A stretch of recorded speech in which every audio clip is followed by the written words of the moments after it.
I struggle with sin a lot.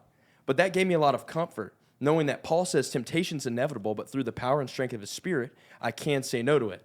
And just to invite you into my personal life, 2024 was one of the hardest years of my life. Growing with Christ, I felt like all of 2023, my life was filled with grace.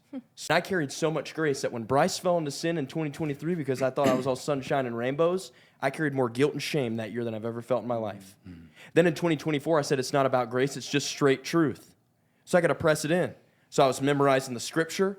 Oh, I got to wield my sword of the Spirit to combat this temptation, and I got it. And I was just crushing myself.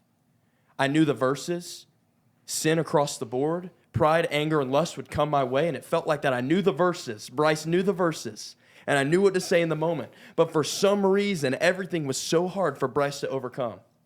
And I felt like my missing ingredient for the grace, too much grace, I was tolerating sin in other people's lives and in my own in 2023. 2024, I was crushing myself, the way I saw myself. And the missing ingredient for me was my love for Christ. Knowing that, man, I love God so much that my sin is murdering him and hurting him, that my sin beat him and crucified him and ripped the flesh off of his back. Because when Bryce in 2024 was all truth, it was, oh, lust is in my way? Okay, Paul says to flee from it. He says, cut my hand off if it's causing me to sin. And I was picturing words on a piece of paper, which is true. There is true. We need Scripture to combat that. But I wasn't picturing the face of Jesus and what my sin was doing to him. And all it was just a piece of paper to Bryce. And so I started weeping.